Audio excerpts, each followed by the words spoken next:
Great. Hi, I'm Julie. I'm from the Waterloo Wellington LIN, and it's short for the Local Health Integration Network. We are part of the Ministry of Health, so it's just kind of an arm's length way from them. We provide planning, funding, oversight for a lot of the health service providers, so hospitals, long-term care facilities, other community supports.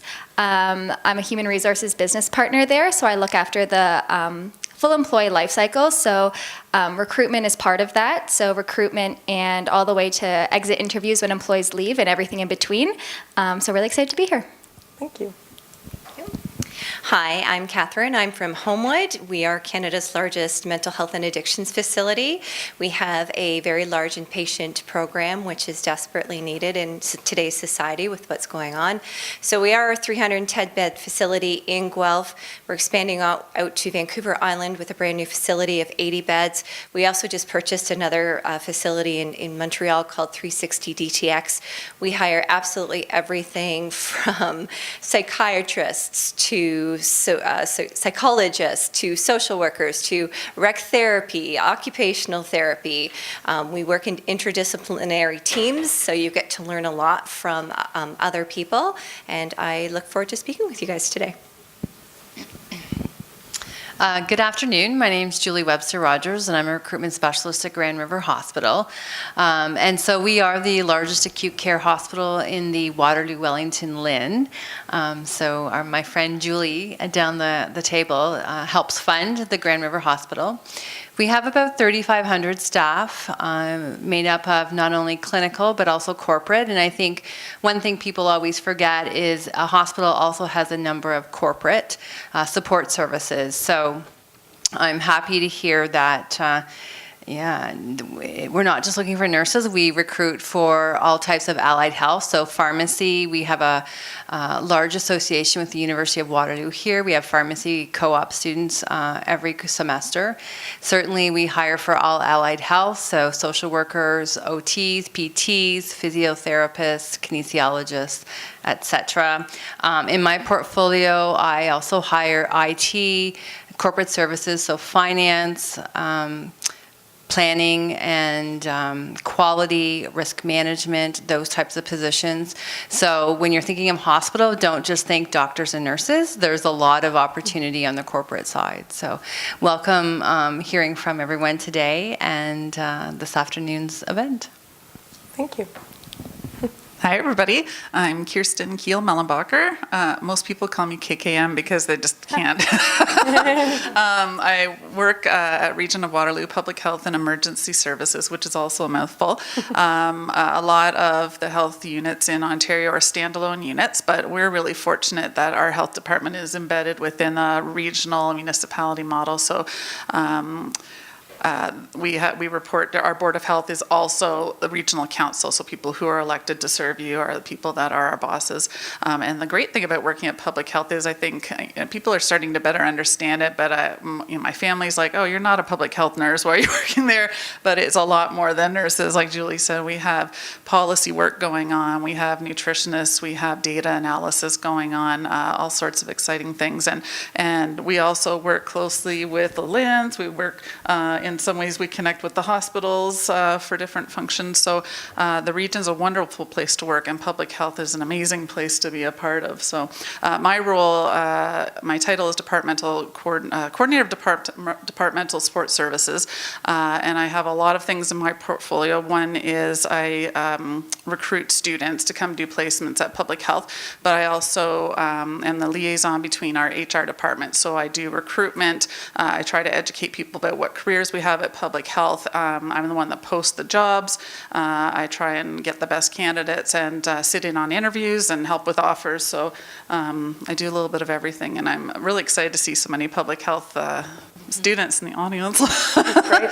Wonderful. So should I pass this back? Actually, you can hang on to it because you can start with the first question. So my first question actually has been addressed a little bit. Some of you started getting into it. My first question was, what positions do you hire masters and PhD students for? And we've heard from the audience, we have quite a diverse range of students, some in maybe research-based programs, but some who are not. So if there's anything you haven't mentioned, you have mentioned quite a few positions. Would you add anything that you would say specifically is targeted to master's and PhD students in terms of your recruitment? For recruitment at Public Health, we target PhD and master's level students for a few positions. One is our health promotion and research analyst, so they work a lot on policy. We also target epidemiologists. I'm trying to think what else we do. We do placements for Masters of Social Work, so that's unpaid placements, but we don't actually hire a lot of social workers in public health, but the region's a good place to look for social work in general. We also hire what are called analysts, health information analysts. So those are data people, and we generally target Masters of Public Health or Masters of Health Information or Health Informatics for those type of roles. Great. So Yeah, that's good? perfect. So people who have strong analytical skills, it sounds like. Okay. Yeah. Fantastic. You can pass the microphone down again. Yeah, thank you. Okay, one thing I forgot to mention is leadership positions. So certainly, most of our leadership positions, we do look for a master's preferred at least. Some do require a master's. So when I'm thinking of positions for individuals who have a master's degree, those come to mind. Most of our allied health positions are master's entry because that's what the colleges now require. So wanted to mention that as well. In terms of PhDs, we do have the research clinical trials area in our Grand River Regional Cancer Center, and so certainly research does take place there, as well as there are some pharmacist positions where we ask for the PharmD because they too are doing research. So some of our nurse practitioner positions as well would require a master's, but again, they need to be registered with a college. So I was thinking more about the leadership piece and the research piece. Great. Okay. All right, so I quickly just jotted down a few positions here.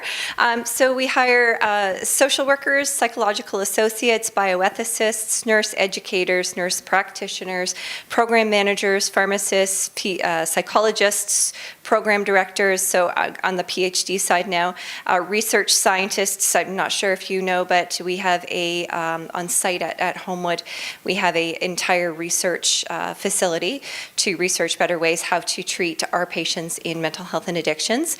Always looking for process improvement, obviously. Chief development officers, and obviously our addiction doctors and mental health doctors.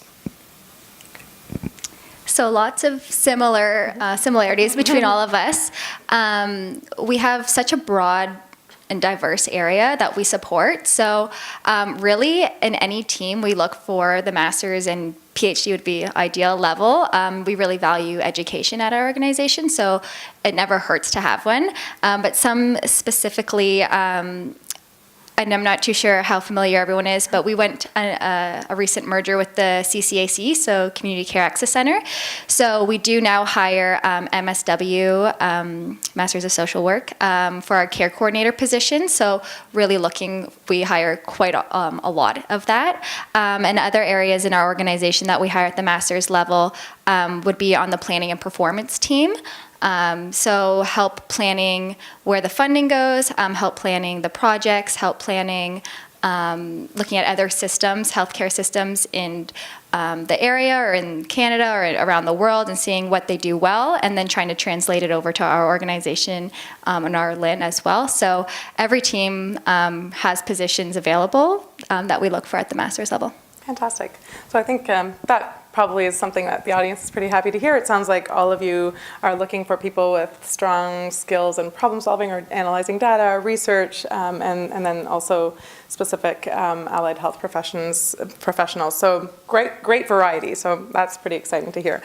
The next question is about how grad students can frame their academic experience as relevant experience in resumes and cover letters. So let's say they've been in academia for quite some time. What can they do to make their documents stand out and really make that academic experience relevant to show that, I guess, the transferable skills?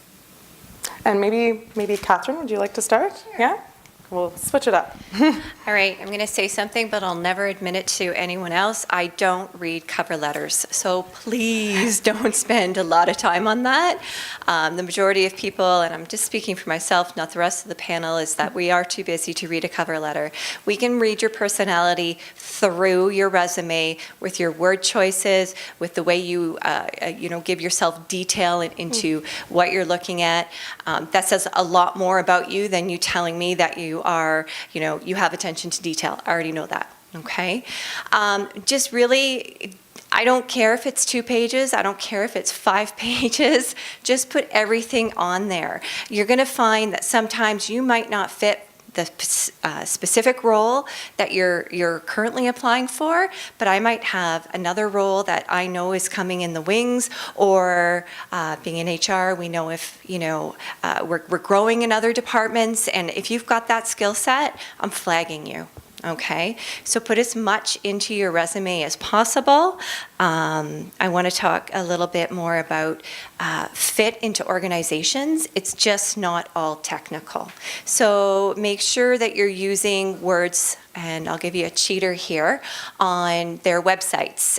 Look at the values systems. Use those words. If collaboration is one of our values at Homewide, so use the word collaboration, because I'm already liking you when you use that word, okay? Interesting, because I do like cover letters. But I don't want to see them too long. If you've got paragraph after paragraph after paragraph and it's 8 font and it's on 3 pages, you've lost me. So I do scan them, and I do like to see what you're highlighting. I do get a feel for you. And I agree with Catherine, the resume is key and is most important, but I do scan the cover letter. So interesting, different perspectives, right? Yeah.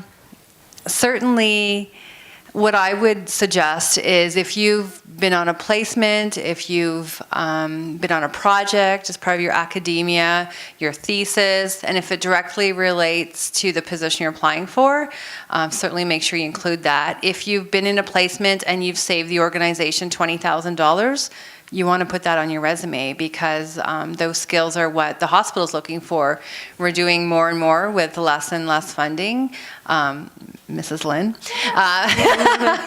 So, if you've had those types of accomplishments, or if you've, done a lean process and you've found some savings in other ways, those are the types of things that I would suggest you make sure are on your resume.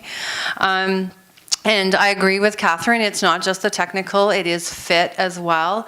And sometimes when I'm interviewing with leaders, technically the person's got it, in ACEs, and they're just like, I'm just not sure. And so to me, if there's something niggling at a manager, then we need to do a second interview. So I'm a high proponent of second interviews, and sometimes those second interviews are not technical, because we've already discovered in the first interview that you can do the job. Now we need to figure out, can you work with our people and our leadership? And so the second interview quite often at Grand River Hospital is more of a behavioral-based interview, but it's also an emotional intelligence interview. So, one of my favorite questions is you give me an example and you're talking about it, so I may say to you, how do you feel about that? Or what were you thinking when you were having that experience? And because I really want to get at the person, and that fit will come out through it. So if there's something niggling at a recruiter or a leader's gut, then we need to explore it further, and sometimes we'll do that through a second interview. So sometimes we'll just bring one person back, sometimes we'll bring 2, but it's at that point where we're trying to figure out the fit, so that is important. Thanks, Julie. We will talk a little bit more about interviews in a moment, because I'll get to more interview questions later. But thanks for sharing that. And we're getting ahead a little bit of ourselves. But yeah, Kirsten, if you would like to talk a little bit more about what can make someone stand out in a resume and cover letter. Sure. Do you read the cover letter? I'm curious. Everybody's waiting to hear. I couldn't have been more relieved to hear you say I don't read cover letters, because at the region, I think we're an employer. People really want to work for the region. I think we have a reputation, and people are like, get in the region.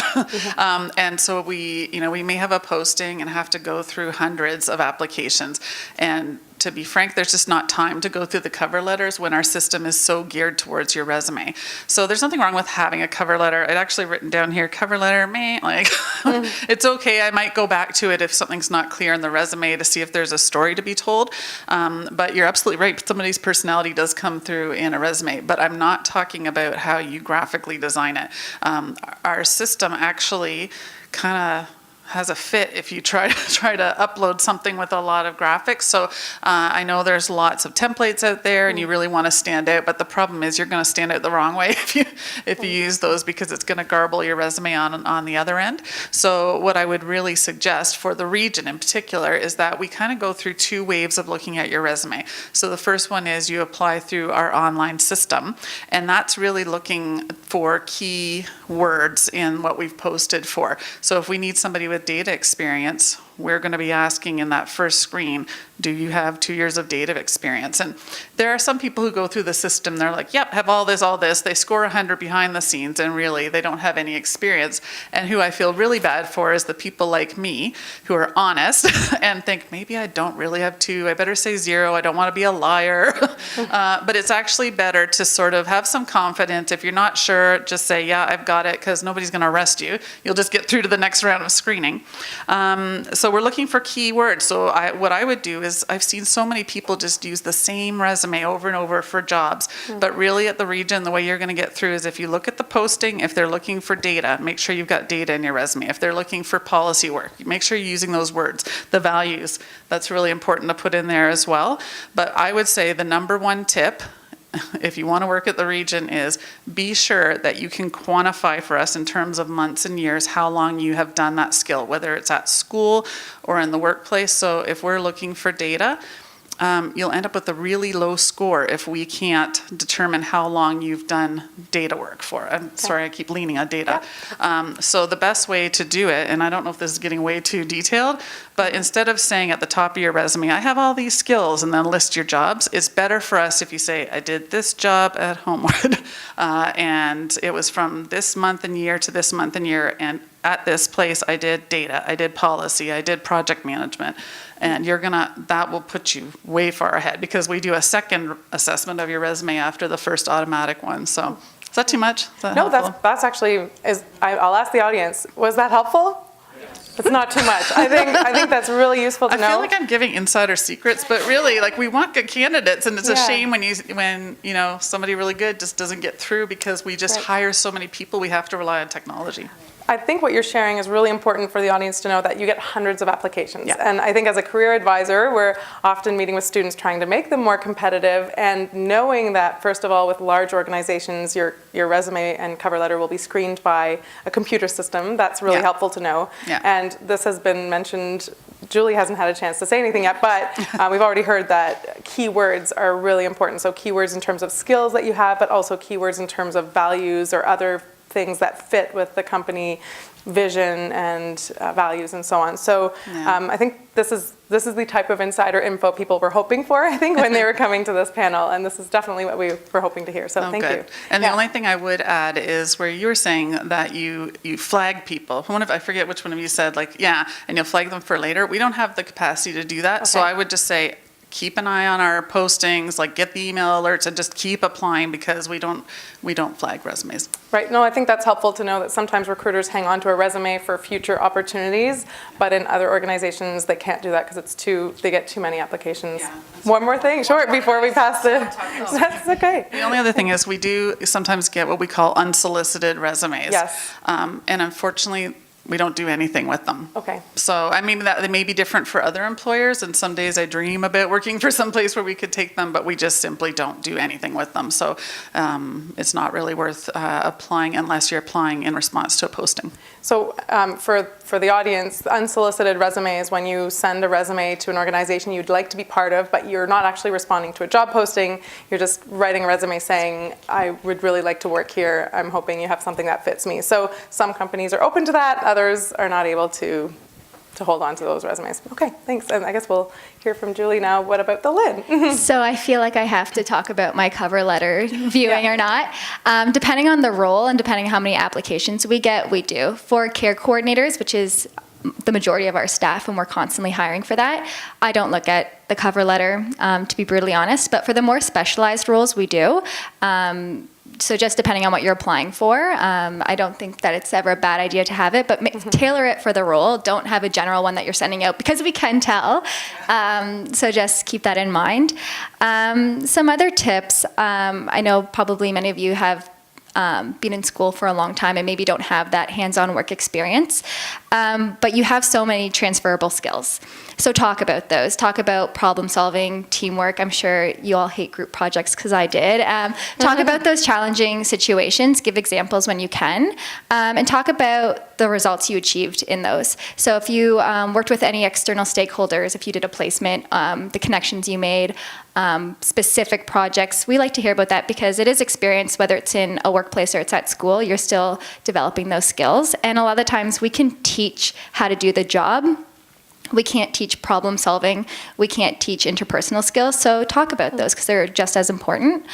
Talk about what you can achieve. Maybe you haven't achieved it, but maybe you learned about it. So if you don't have hands-on experience, talk about maybe the things that you are capable of, or the things that you think you learned about that you could do in the future. That's also helpful. So I'm just looking at my notes here. In terms of resumes, so we do not have a screening mechanism like a computer one. Like, I wish we had that, because it's me going through all the resumes, screening them in and out. And resumes do make me laugh sometimes, because you can tell people put so much effort into it, but you don't need to put a picture of yourself on your resume. Like, I don't need to see what you look like. I appreciate it, but I'm not scoring your resume on that. And we do use scoring templates. So for each job, look at the job description, look what I'm asking for, and those are the things I'm scoring your resume on. So if it says 2 to 5 years experience, make sure that in your resume you have 2 to 5 years experience, because if you have 5 years experience, I might give you a 5. If you have 3 years, I might give you a 3. And then we add up all those sections, I guess you could say, with an overall number, and that's how we kind of rate your resume. Obviously, if I'm getting 300 resumes, I'm not doing that in depth, but for some of the planning and those kinds of ones where we don't get nearly as many resumes as the nurses, we do score. So we really look at what's in the job description. So when you're creating your resume, look at those things. So if I'm asking for experience working with a diverse population, write those exact words in your resume. I have experience working with diverse populations, such as blank, blank, blank, because you'll score high on that. So literally take the same verbiage and put on your resume, because I'll score it really high. And yeah, we don't, unsolicited resumes, to be honest, they just sit in the HR inbox, because we have nowhere to put you. So I appreciate you wanting to work for the organization, but I think it's more meaningful when you apply to a specific role. It shows that you have specific intent to want to work for that position, which we're hiring for, instead of just being like, please accept my resume for all future roles. That's great, but I'm probably not going to do that. Okay, wonderful, thank you. So I guess my main takeaway about the cover letter is you should definitely have one, even if it's not going to get read. Am I correct? Better to have one than not to have one, and make sure it's tailored. And make sure the resume is tailored. So this is great. It's definitely, if you're wondering how do you tailor, we do have workshops on that, on tailoring resumes and cover letters. And a big part of that is analyzing the job posting. So I've heard everyone mention, look for the keywords, really talk about your experience in relation to that job posting. So it really pays to spend the time to tailor each time you're applying to a job. Can I just ask, this is sort of off script, but a lot of you said make sure you show if it requires 2 to 3 years data experience. I'm assuming you're okay with that experience being academic experience. So if that experience is 2 to 3 years from your master's degree or your PhD, put it in there. That counts. So I just wanted to highlight that for the audience. Okay, thank you. Wonderful. Julie, you mentioned you don't want a photo on the application, but there is a place where you could see someone's photo, and that would be like a LinkedIn profile. How many people in the audience have LinkedIn and use it? Okay. So I would love to know if we could just go down the row. Do you use LinkedIn to recruit? And if so, how do you use it as a recruitment tool? What strategies and what ways do you use it? Let's switch it up. Who hasn't started? Well, we'll start with Julie over here. Yes, so I have a LinkedIn profile, and I will post Grand River Hospital jobs, share them. I'll always invite people to, message me if they want more details about the job. We certainly use LinkedIn to send in-mails, so if we think you might be interested, we will send an email, and if you're not, we may also ask if you know of anybody who would have those similar skills and who may be interested to direct them to our website, and me as well to answer additional questions. At Grand River Hospital, I haven't used the recruiter feature of LinkedIn, although I did in my previous role. Where I was at a large healthcare organization, and so we would do searches and pull up keywords as well. So again, making sure that you've got your resume on LinkedIn and it's up to date is very important. So yeah, definitely use LinkedIn, probably on a daily basis. Okay, great, thank you.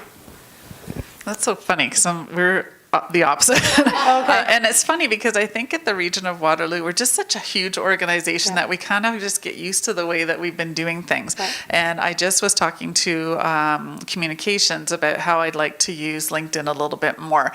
And maybe to use it as a social media tool to generate a bit of conversation, create a personality for public health so that people know a bit about what we're like. But I would say our HR team tends to just say, post on Workopolis, and I want to start experimenting with posting on LinkedIn, because we're really wanting to recruit people who are used to using lots of different ways to communicate. And I have a feeling our target applicants are on LinkedIn more than they are on Workopolis. So I would say I'm just starting to look into that, but I would say it's a good idea to use LinkedIn. Great, okay. Oh, over to me. Not last this time.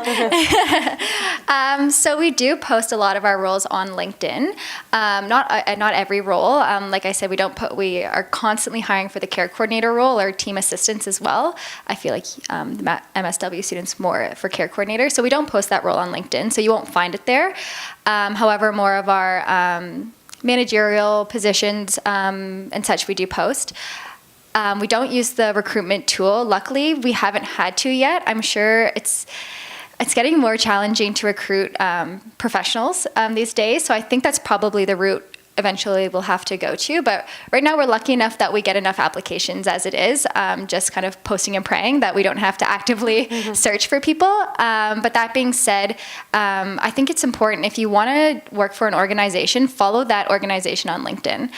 They'll often post whether it's jobs or it's volunteer opportunities or other thing. It's important to follow them and have a LinkedIn presence. I don't think it hurts in this day and age. So definitely encourage you to do your research and follow any organizations that you're interested in on LinkedIn. Great, thank you. I have used LinkedIn for the past, I'll say 10 plus, to be nice, years. Please treat it as your resume. I see a lot of profiles on LinkedIn that they describe the company that they worked for. That's all fine and dandy, but if you're looking for a job, I want to know about you. Make sure you really sell yourself on that profile. I don't care if you have a picture or not. Just make sure that you've got all the details in there that absolutely are necessary to get into the field that you're looking for. I do post on the recruiter site for specific positions only, probably more of the senior and probably more operational than health-related positions. Although as I say that, I've got a couple clinical directors up and some doctors, but that's okay. So not every position is posted on LinkedIn too, so don't use LinkedIn as the end-all be-all of your job search. Also, the unsolicited resumes that come through LinkedIn, I want you to know that even though I have a recruiter seat, it also comes to my personal email. So Saturday night, I'm sitting around having dinner with my family. I don't want to see your resume pop up on LinkedIn, okay? Always apply to a position. If there is a specific link that asks you to apply on the link, make sure you apply on the link as opposed to contacting the poster and sending your resume that way, okay? Make sure you follow the rules because that says something about you too. Okay, that's interesting. Great, thank you.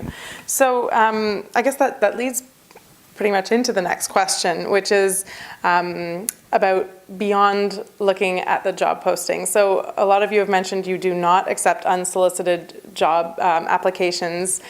So what can an applicant do if they want to go beyond just looking at job postings for their job search? Do you recommend any specific type of strategies? And I'm wondering, you're really eager to start? Okay, Kirsten hasn't started yet, but is it okay if we start over here? Or, yeah? Okay. Yeah, for sure. Make your presence known. So at the Lynn, we have open board meetings. We have lots of events open to the public. So if you're interested working there, come to those things because you'll get directors, you'll get HR. I go to all the board meetings. You'll get a whole slew of people that are working there, and you'll find out about the organization. So if there's any open events, so follow them on social media to see if they do. So we have a Twitter, we have a LinkedIn. I think we have a Facebook now. So follow them on social media, see what events are open to the public, and then attend those events. When you attend, introduce yourself to whoever's sitting beside you. You have no idea who they are. Be respectful, obviously. Use your network. I know when I started out, I used my parents' network because it was bigger than my own. And what I found to be really helpful is finding people that had the job I wanted and then reaching out to them and saying, like, not asking them for a job, not even asking them to help me find a job, but to ask them, how did you get to the position you're in? Because everyone has such a different path to where they want to be, and wherever you start is probably never going to be where you finish. So to see other people's journeys, to see the options that are available to you. Also see if there's any volunteer opportunities. We don't have any, unfortunately, at our organization, but a lot of our health service providers do. So we often kind of make warm introductions to some of them because they have volunteer opportunities. You can use that on your resume as experience, and it also gets your foot in the door. And do your research on the organization, because that's the most important thing. In every single, I'm kind of going off on a tangent, but every single interview we start with, what do you know about the Waterloo Wellington Lynn? And if I can tell that you've done your research, it's a great start to the interview. When people come in, they are blank. You're not going to get the job. I'm sorry. You could be the most qualified candidate in the world, but if you didn't prepare for your interview, then you're wasting my time. It's a waste of your time. So do your research on the organization, because that's really helpful. You'll get some interesting tidbits too. Perfect. So basically, attend events if there are events, volunteer, and we call them informational interviews, when you interview someone who's in a job that you aspire to get to, and just asking them, how did you get there? What was your background when you started, and so on. Okay, fantastic. Catherine. Awesome. I'd like to also emulate everything that Julie has said. The other thing is about unsolicited resumes. There's a fine line with the way I recruit. If we're looking for 3 to 5 years of experience and you've got 2, I'm okay with that, because sometimes recruiters need to think outside the box. Apply anyways, okay? If by chance we have more qualified candidates at that time, you're still in my database. I can still find you. So just because it does say 3 to 5 years experience, honestly, take it with a grain of salt and go after the job you want. Thank you. I would agree with both of you. Certainly, I think about the number of students we have at Grand River Hospital who are there doing placements. So connecting in and developing a real good relationship with a person that's supervising you, be it a preceptor, an advisor, a leader, a manager, and keeping that relationship going after your placement has finished, because they're going to know about opportunities in the department probably before the posting goes up, and they can always reach out to you and say, hey, on Monday, I know Julie's posting, they might not give you my name, but Julie's posting a pharmacist position. So, heads up on the external website. So building those relationships while you're there, but keeping them going afterwards, I think is really important. And you may even want to connect in with the recruiter before you leave your placement, just to put a face with a name. But certainly Grand River Hospital is the same as all these other organizations. We don't accept unsolicited resumes, or if we do take them, we don't do anything with them. And I realized when I was listening to these other 3 ladies, why I'm reading the cover letters is because we don't have a system yet that you can key in those keywords. We have a new system coming in April of 2019 that we're excited about. So it dawned on me, that's why I'm reading. Thanks. Kirsten. I feel like ditto, as you Ditto, said, to yeah. everything that everybody said here. And I maybe the only thing, there's a couple things I could expand on. Whereas we don't keep resumes in a database, I would still suggest, even if you're looking at the posting and think, I don't meet the requirements of that 3 years experience they're looking for, that's kind of like our wish list. And there's kind of like a tilt point where like we'll accept somebody who's close.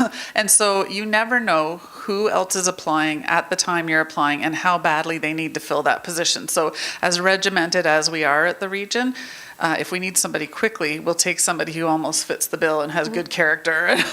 Yeah, so it's always worth applying if you don't think that you fit the bill. And then the other thing I was going to share, and I'm worried about how I say this, but I think it's important. I get calls all the time of people, and my heart breaks for them because you just want a job so badly, and you're telling me, I'll do anything. Like, who can I talk to? I'll do anything to get in there. And I have people repeatedly call me back like 5-6 times, and what I feel badly is I'm starting to kind of disconnect. And what I would rather get a phone call is somebody who is really interested, knows specifically what they want, and would like to talk to somebody in the field to get more information. That would like propel you forward way faster than just like I know that people are qualified, and I'm sure they're wonderful, but I don't know if that's helpful, that there is a point where you may sort of find yourself in the recycling bin because we just can't help you anymore if you don't have a specific vision of what you're looking for. So if I could just paraphrase then, I think I hear you saying that you're looking for candidates who are eager, but who also have a specific idea in mind of what they want to do, and that there's a fine balance between being persistent and being maybe a little too pushy with a recruiter. So if you're calling and emailing 5-6 times, that's probably crossing a boundary, but having 1 or 2 really strong targeted phone calls or emails would be... I'd love that, would be more effective. Okay, great. Thank you, everyone. You can hang on to the microphone, Kirsten. I'll let you start the next one about interviewing. What's your favorite interview question to ask, and why? I love that this is a great question about questions. Yeah, a question about questions. And I'm going to cheat because I have 2. Okay, what are your favorite 2? So one of my, and they're both my favorite because they really give me a sense of your character. And I think I like them because our systems are so automated, and I keep using that word regimented at the region. Like everything is a template. It's all points based. You get a point for if you use this word and if you've had X number of months in this thing. So when we get those character questions, I'm like a sponge. I can't wait to hear what you're going to say. So the one question I like to ask is if you found yourself having a difference of opinion with someone who's in a position of authority, to walk me through an example of how you would handle that. And you really learn a lot about somebody when they walk you through how they handle disagreeing with somebody in the workplace. And that happens. You'll be working on a project and it's very likely you're going to disagree with somebody who is your supervisor, and I love to hear how people answer that. And then the other one is if you made a mistake at work, take me through an example of how you handled that mistake. And it throws people off because I think people are very worried that they shouldn't admit they made a mistake, but we are all human, and we don't care that you made a mistake because everybody on the interview panel has made a big mistake at one point in their career, and what we want to see is your character. How did you work through that? We're much more impressed if you can give us an example of how you muddled your way through that and turned it into a positive than just hearing somebody say, well, I've never done that. Because frankly, we don't believe you. We're all human. Okay, thanks. I think I shared it a little bit too early. That's okay. It's a couple of my favorites, but another one that I have used and I find it gives a lot of insight into the candidate is, tell me about a time when you received feedback that surprised you. And so it's really about how do they take feedback when, they think they're humming along and doing a great job and it comes out of the blue. So how do they take that, reflect upon what it was that prompted that feedback, and then how they learn from it. So that's always a good one too, but it's typically my probing that I have fun with. Great. I like to follow interviews a little differently. My style is to have a conversation as opposed to really going through the behavioral questions. So we might bounce around a little bit here and there, but I'll always throw this one in if I see that a candidate's getting a little tense and really struggling with their replies because interviews are nerve-wracking. We understand that. We've been in those shoes. So I always ask the candidate to describe themselves in one adjective. It's an icebreaker because A, you're talking about yourself, but B, it also allows you to put your mind back on track and start thinking again, as opposed to babbling through the questions. So that's my little trick of the trade. So I've kind of noticed a theme. None of the questions that are our favorites are based on your actual skills. Like, to be honest, you went through school, you have the education, so I think a lot of the questions are behavioral or situational. So I'm the same way, because I think you can hire. Everyone on paper looks almost the same. Not almost the same, but you all have very similar skills. So when you are bringing people in for the interview, it's your personality that sells you. So a lot of the times we ask questions on our vision, mission, and values, and then how you fit into that. Because if you don't share the same vision that our organization have or the same values, you're not going to be a good fit. It's not going to be a good fit for you. It's not going to be a good fit for us either. So I think my favorite questions are around our mission, vision, and values. So we ask every candidate, what does acting in the best interest of our residents' health and well-being mean to you, and why?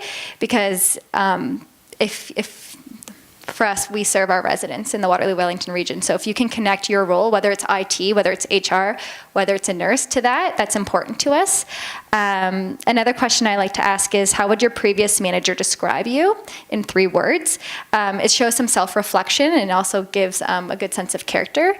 And another one is, because everyone coming in is going to have learning gaps, so can you identify for me the gaps you see in your current experience and knowledge, and what would you do to bridge those gaps?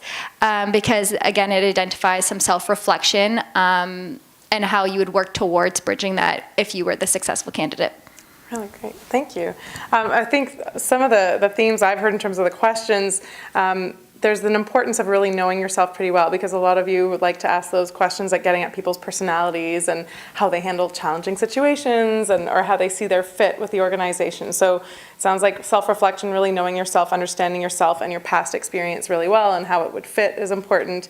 And also research and preparation on knowing the organization, because you like to ask questions about the values and how they fit. So there's that 2-part preparation that's really important, knowing yourself, knowing the organization, and probably knowing the job posting. So great.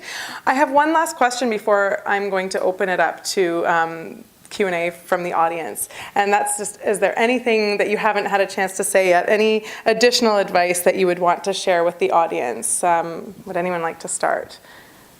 Is there something we haven't touched on yet? Okay. Thanks.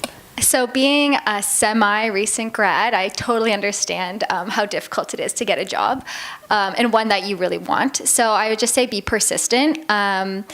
You might apply to our organization 5 times before you get an interview, just depending on how many resumes we get at one time of the year or whatever. So be persistent. If you really want to work there, keep applying and don't be discouraged. The second one, and I think this would have been helpful for me to know, every single interview, they always ask you if you have any questions. Come prepared with meaningful questions.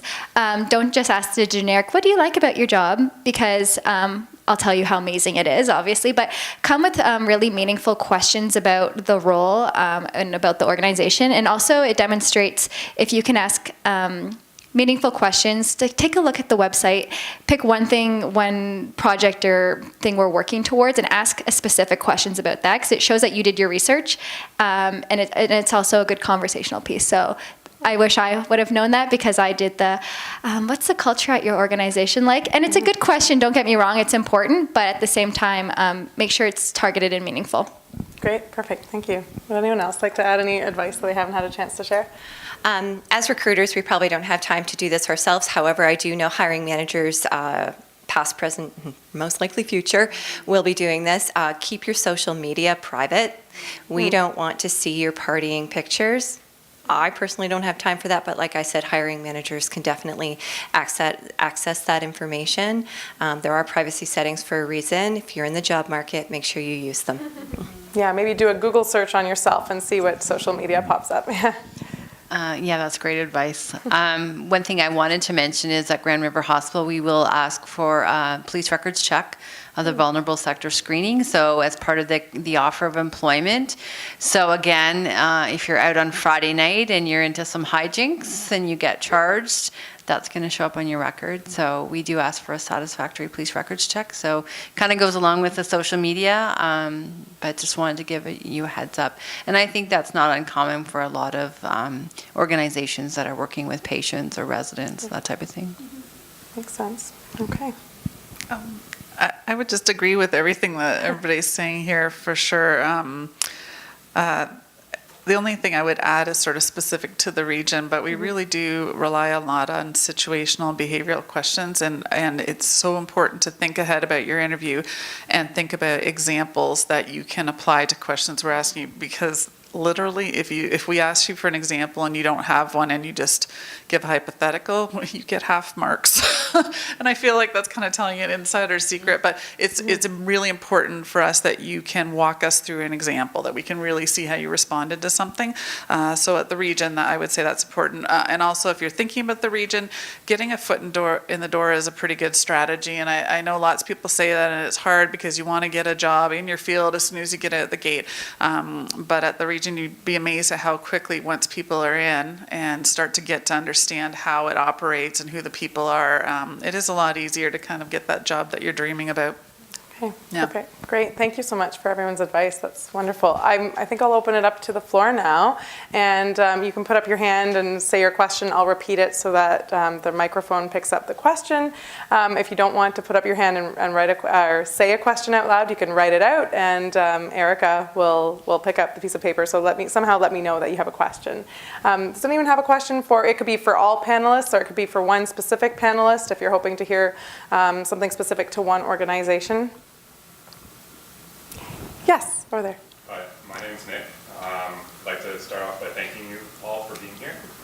My question kind of revolves around unsolicited emails and resumes. I'm going to speak on behalf of my entire program. It's relatively new, and we have a placement opportunity at the end of my degree, and we don't have any support from the university in that currently, and that might be something that changes in the future. But without sending an unsolicited email, how would you recommend the best way to apply for a temporary, very temporary position of 3 to 4 months? So I'm going to just repeat just so that the camera can hear. The question is that, do you mind sharing which program it is? Sure, it's the Master of Science Kinesiology course Okay. program. So in the Masters of Kinesiology program, which is relatively new, or Science in Kinesiology program, there's a placement. So there's a 3 to 4 month placement requirement. And the question is, how could you go about approaching an organization to request a short-term placement? Because we've heard now what your opinions are on sort of unsolicited resumes, but this would be a case where you are sending an unsolicited resume, you're making a request for a placement. So any thoughts on that? Well, while I've got the microphone on, Yeah. I can speak. We don't actually have anything for kinesiology at Public Okay. Health, but I think I can take your question and make it apply in terms Yeah. of how we'd like that. So I didn't mean to come down so hard on unsolicited resumes. There's a difference between getting a resume that I don't know what to do with it. I can't pair it with a competition number, but getting a phone call or an email saying, this is my situation, I'm just looking for some direction. I actually like those phone calls. I like to help people problem solve. So I don't mind that at all. And at the region, it would be, you'll get the call center, but if you kind of have an area or a field of interest, they generally would know who to connect you with. So at least for me, I don't mind having that conversation. We can't create paid positions for you, so you have to look at the posting. So, but I think my best advice would be to just give us a call. That kind of unsolicited communication is welcome. So it's a little bit different than the general email saying, I'm looking for any job at the region of Waterloo Public Health. It's more, I'm looking for this specific term and time, and that's a little bit different. Yeah. Okay. Thanks. Nick, I can't recall. Did you say as a paid or unpaid placement? That's a good question. So they do not stipulate. However, we do have to pay full tuition compared to just a co-op fee term, which A co-op fee term would be $650 approximately. Full tuition is $3,000 to $4,000. Okay. So I'd be looking to hopefully garner a paid position to help offset that cost. Okay. The reason I asked, because at Grand River Hospital, we have two ways of handling placements. If it's an unpaid placement, then it's through our student affairs office, and they will work with hiring leaders to see if they're interested or have capacity to take a student. If it is a paid placement that you're looking for, then you would connect in with the recruitment specialist, so me being one of them, and I would concur with KKM,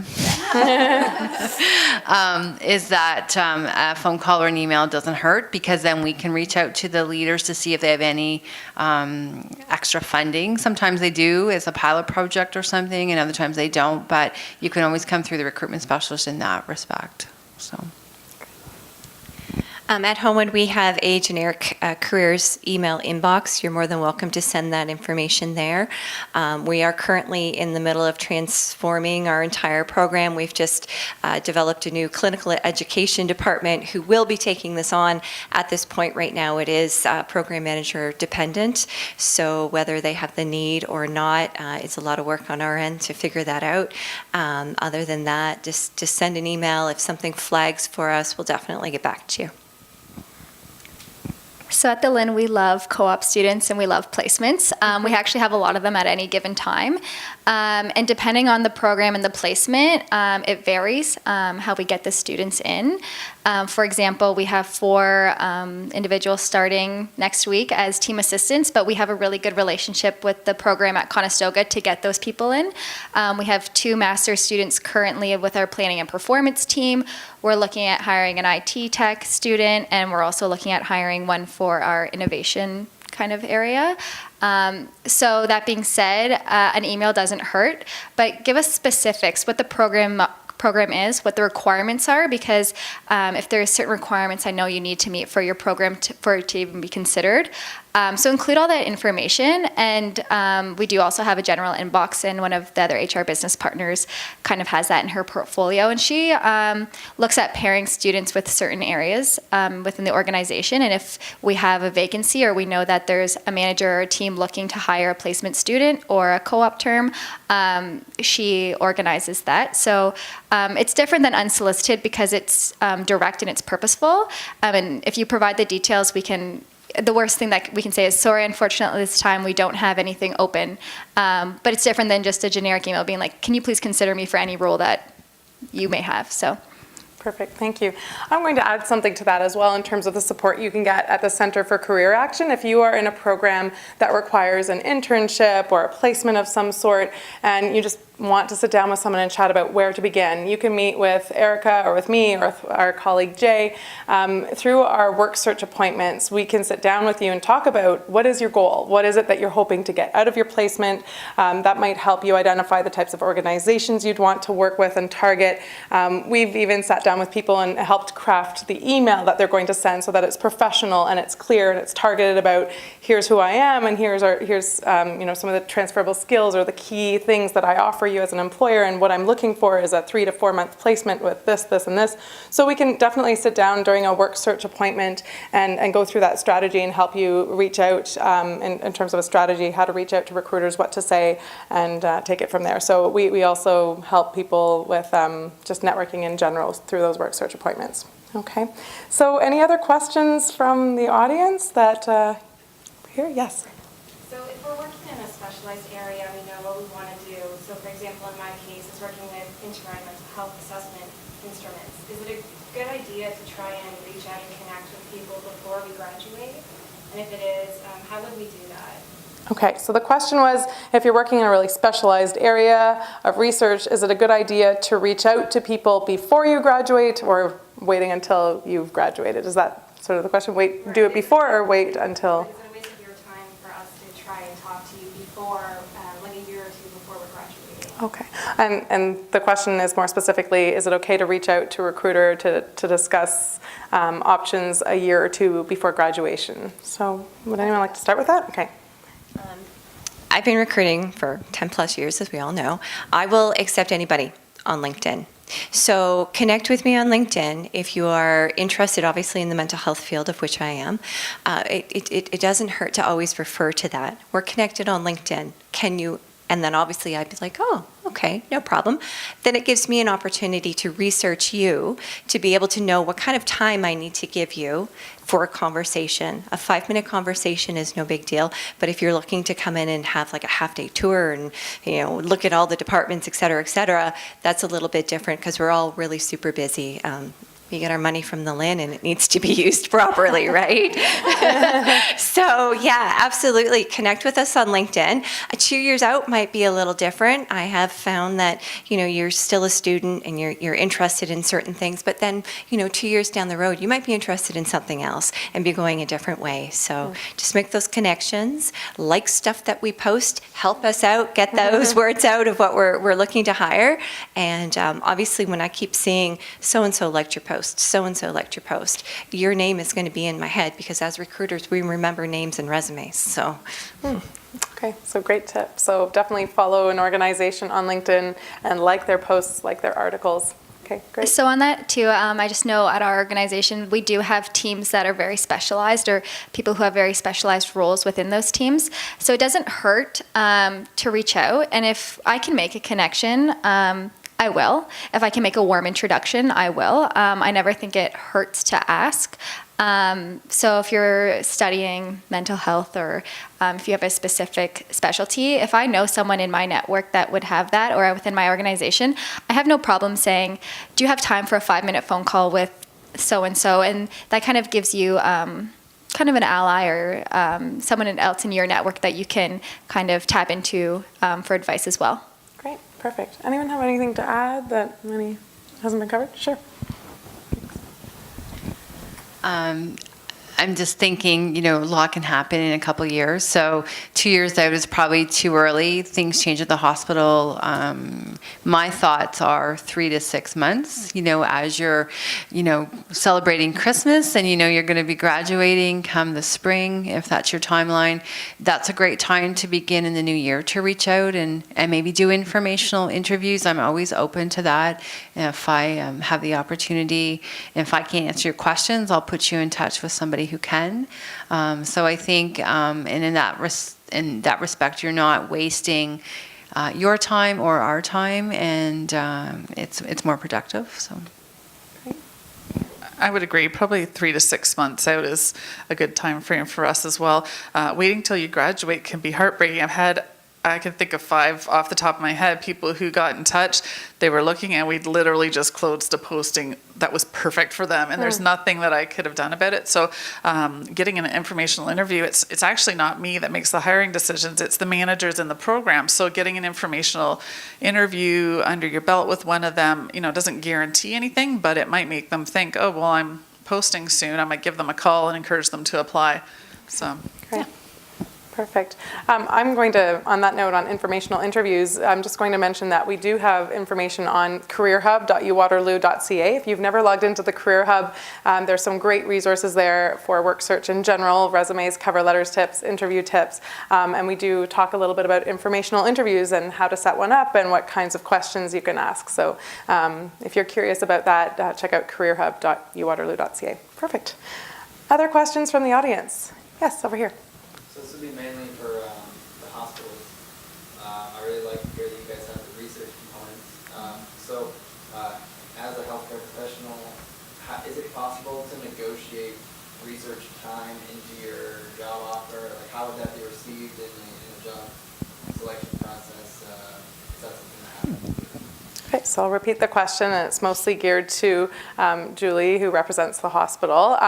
Can research time be negotiated into a job offer? Is that something that happens? So I guess that I'll let Julie address that. I'm sure it depends. So I'm going to say position. it depends on the type of position that you're applying to, being hired into. If research would benefit the hospital and the larger organization, and there's capacity perhaps, if you're being hired into a pharmacy technician position, I'll just say, and your job is to come in and support the pharmacists and work in the retail pharmacy, there's not likely to be any time to research. So it would depend on the position you're applying for. I don't know if you can give me any insight into the program you're in or the positions you might be applying for.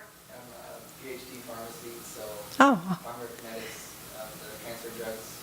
okay. You might know the interest. Sure. So certainly a position like that, I think, would be reasonable to try and negotiate some research protected time into a position. And that's why when we're hiring for those types of positions, we're looking for a PharmD, because the purpose is to have research built into that position. That would be a part of the job responsibilities, for sure. So you more than likely wouldn't even have to negotiate that. That would be an expectation of the position. Yeah. I can answer that one too. Homewood is abstinence-based, so we do the whole pharmaceutical treatment for them for coming out of their withdrawals and things like that. So our pharmacists do have a research component to them. We also have an entire company called HRI, which is Homeward Research Institute, right on site. We sit on 50 acres of really old buildings, and they're down the hill. And we specifically do those sorts of research. How can we better treat our patients? How can we have our patients, come down from their high, so to speak, to be able to get into the general population with the rest of the patients? So it's definitely a very important component for Homewood. We want to be the best. We want to stay being the best, I should say. And with that only comes change. Okay, great. So it sounds like research is a part of certain positions, and it's just a matter of really identifying those positions. Anything else to add, anyone? Okay, fantastic. Any other questions? Yes, Nick. Specifically regarding required experience, do you look at part-time experience different than full-time experience? So is it appropriate to combine both full-time and part-time to gain a certain amount of years that you're looking for in the job posting? So the question is, how is part-time experience viewed in an application versus full-time experience? And does it make sense to combine both to amount to a certain number of years of experience? I'm holding it. Okay. I look at everything. I see different types of part-time retail positions, waitressing roles. That to me says you have a sense of urgency, that you are on top of things. You need to be organized. So all of your experiences are definitely encompassing to who you are and what you want to be. So definitely put those on. Sorry. I just think it's funny that you mentioned that. So the reason I got the job at the Lynn was because I was a bartender. And when I first started, I bartended all throughout university, and they said, I can tell that you're patient from your experience. I can tell that you've got great customer service and great people skills. And so that put me over top of another candidate. Had I not put that on my resume, who knows? So it's just funny that you asked that. I think experience is experience is experience. So it doesn't hurt to put it on there, part-time versus full-time, it's experience. And when I'm kind of debating between two candidates or two resumes, who to bring in for an interview or screen in, it doesn't hurt to put it on. I think you're probably asking for like the screening tools too. I don't know how the screening tools work, so. Yeah, we absolutely consider part-time experience, but I know what you're interested in is sort of like how to convey that when we're quantifying how much time or experience you have with a certain skill set. So definitely put the part-time experience on. How it works for us is in every single interview in public health, our first few questions are about verifying your experience. So we may say to you, okay, tell us how much experience do you have with customer service, for example, or it could be with data entry. Well, not for your level, but and so if we see that you've done part-time for a year, we count that as 6 months roughly. Full-time we count as a full year. So if you have like less than a year, you get a certain amount of points. If we find you have 2 to 3 years, you get another set of points. And if you're more than 3 years, you get another point allocation. So we would calculate your part-time sort of at half a year. Does that make sense, or half-time? Yeah, Thank you. The region is a wonderful place to work, but our onboarding and hiring really is like so like that. And I think what I would say is it's more about the caliber and the quality of the experience. I don't take a look at your resume, and even if it indicates part-time, I don't calculate, okay, 1,950 hours divided by 2, so he's got 975. It would be more about what the experience brings to our role, and, you know, if you've done 6 months part-time versus you've done 10 years part-time, but not quantifying it really. So absolutely make sure it's on there. And volunteer experience, I think, is so important as well, because there's such transferable skills. So people sometimes forget that. Great. Perfect. All right. So include anything that's relevant, whether it's paid, unpaid, part-time, full-time, academic, non-academic. All right. Perfect. Anything else from the audience? Why not? Sure. Say if you have, I guess this gets back to the unsolicited emails. If you have a vision for a potential position that could be with a certain employer, but doesn't exist right now, then how would you go about approaching that? Would you prefer a phone call? Would you prefer an email and setting up an email just to discuss a meeting to discuss those opportunities, or what would your advice be? So the question is, what would be your advice on whether or not to email or phone if you're looking for a position that doesn't necessarily exist yet in the organization? Do you mean doesn't exist, or there's no vacancies? Doesn't exist. Doesn't exist.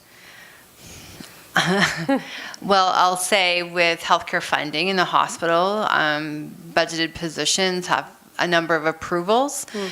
So for us, it wouldn't be that easy just to have you come to us, and you might have a great idea and how it could benefit the hospital, but you know, if I'm absolutely honest, having new unbudgeted positions and the funding for it doesn't happen very often. So Interesting. I feel like I'm on a downer now. Go ahead. I can only speak for public health, and I'm going to say this because there's a lot of people in the room in the public health program, but how we're set up, the position titles might be different from health unit to health unit, but it's pretty prescriptive in terms of how we're set up, what our mandates are in our program. So I don't think you'd have a lot of luck coming with an idea for a new position in public health. So just thought that might be helpful to add. Yeah. I'm open to having a conversation, a 5-minute conversation, absolutely. A half-an-hour meeting, I might not be able to fit that into my schedule. However, I might also take the information that you provide me, pop an email off to a hiring manager or a program manager, hey, could you do something with this? Like, I would definitely take your inquiry and follow it up to and the extent that I possibly can. What comes out of it, though, again, she's in charge of our money. That to say, the ministry is in charge of our money, so we get mandated by the Ministry of Health and Long-Term Care, and they give us $1.1 billion to disperse across the health service providers. So as much as we want to stay on top of being innovative and meeting the needs of our patients, that being said, we are pretty prescriptive. The ministry gives us our mandates and tells us where to put the money almost, what areas like such as hip and knee or replacements or things that to focus on. So that's where the money goes, and that's where the budgeted positions go. So kind of over to you. If it doesn't exist, it's probably for a reason. Not to say it's never going to happen, but we're kind of put, I know we're a public organization, that we're put in kind of a more of a, we've got, a bubble, a framework of what we can and cannot do with the money. I think that's really useful information in terms of the organizations you represent and where the funding comes from.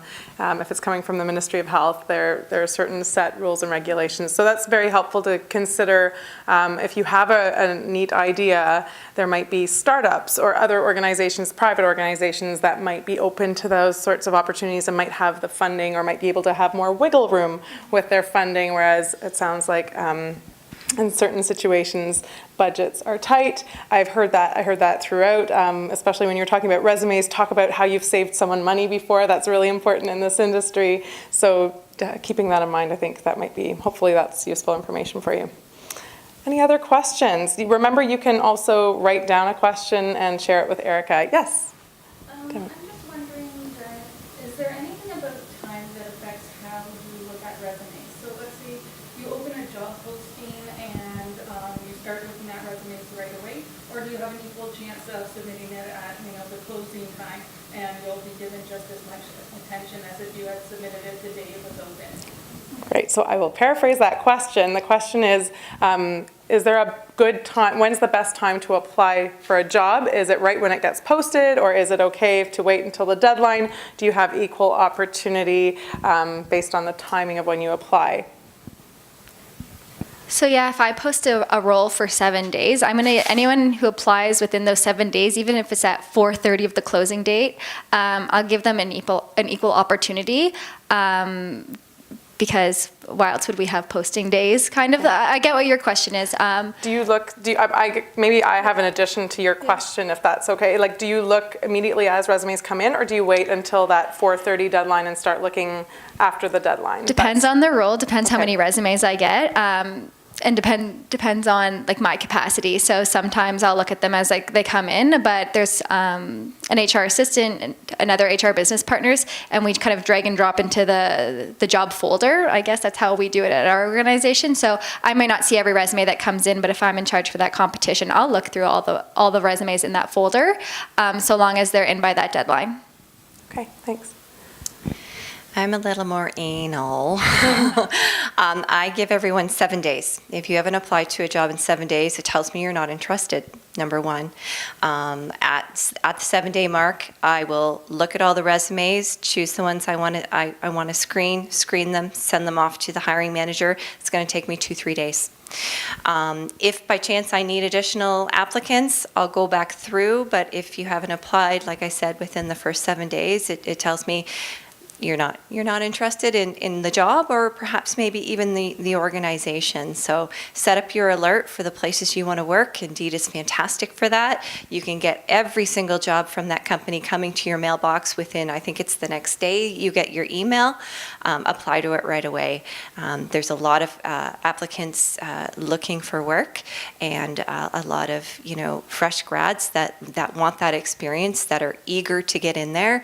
And if I find your resume before I find somebody with a 20 years of experience that I'm looking for, you're a better candidate than the 20-year experienced person, because you want the job. Great, thank you. My preference is to post a position for, say, 7 days, 10 days externally. I very rarely get the opportunity to look at any of the candidates before it closes. However, at Grand River Hospital, we don't put closing dates on our postings. And so I was a candidate at one point, and the posting had been up for a week, and I thought, oh gosh, it's probably closing tonight at midnight, because that's what I'm used to in my other organization. So I stayed up till midnight to get it done and submitted, only to find their practice is not to close it until the position's been filled. However, we will take a look around the 7-day mark and review the applications, send them to the hiring leader in that first round, and we don't always go back to the posting to look at any new ones. I will say if it's a difficult to fill position, we absolutely do, but I think getting it in within the first 7 days of that date it's been posted is probably your best bet. Okay, thanks. So neat how this question has, like, all our organizations have different personalities and different ways that we approach things. At the region, you don't even get to see the applicants until the competition closes, and then HR releases them to you, and you just see them in one big list. So it's so different depending on where you're at, and it's probably another good case for really doing your homework, getting to understand the organization you're applying for, so that you can tailor your approach accordingly. I'm wondering if this question comes from a LinkedIn article. I saw one recently that said, apply within the first 3 days that the job is posted. Is that where your question's coming from? I'm just curious. No, maybe you saw the same article, but I read that, and I'm hearing, I guess that would be the case if you're applying to Homewood, apply early, but in other organizations, the recruiters won't even look at your application till the deadline. I guess it really depends, and it's hard to know. So maybe it is good to just apply as soon as if you know you want to apply to that job, work on your resume and cover letter right away. Yes, over here. Hi. You mentioned a few websites for looking for postings. Just wondering if there's a preferred one for a health service position. So the question is there a preferred website for job searching for health services type of positions? We don't post externally a lot, I'll be honest. Okay. People tend to know to come to the region's website and look for what we've posted, but there are some positions that are hard to fill, and I'll be honest, what our approach is when that happens is we'll post with associations, like if it's a nutritionist role, we'll find a dietetics or nutritionist association and post there. It's not very often that we would just post with Indeed. Well, I mean, Indeed just pulls everything anyway, but we go towards the association. So for us, we don't actually post a whole lot. Okay, so it's on your own website? Yeah. Okay. Yeah. And I would say our primary is the Grand River Hospital website and LinkedIn. Certainly Indeed pulls our data as well. And we will go to those specific websites, the college's websites, where we can post for IT positions. We've done specific IT websites, but we are fortunate that we do get a lot of applicants just through our own external website because we are a large employer in the area. So, yeah. Thanks. One thing to watch with Indeed is that Indeed will, if you're not a paid subscriber, they will keep your post up even as long as, like, for 30, 40 days past the position closing internally. So you need to be careful with Indeed or any of the web crawlers, Glassdoor, that I call them. I do post on Indeed. I don't pay to be on Indeed because it's free, but my database is connected right to Monster. So everything that I post goes on my website, goes on Monster, and I click a box and it goes on to Indeed for me. So I do heavily rely on that. It does seem to be the best free site for posting. I think it gets out there and it gives you as much market coverage as possible. And again, LinkedIn, definitely be looking on LinkedIn. Okay. So I'm going to echo everyone else. We also have, we paid for this service, so we just post it and it spits it out to Monster, Indeed, Workopolis. So all of our postings are usually on all of those regular sites you'd go to. LinkedIn as well. Also, we have a Panlin. So if you're not from this area, we have a Panlin kind of recruitment strategy. So we post other people's positions. They post ours on one LIN. So if you're interested in working for the LIN in Toronto, there's a Panlin recruitment strategy as well. Okay, great. Thank you so much. All right. Any other questions from the audience? All right. Well, I've found this really helpful, useful information. I just want to thank Julie, Catherine, Julie, and Kirsten for coming and spending your afternoon with us and for sharing those insights. I just want to give you a big round of applause for your time. Thank you.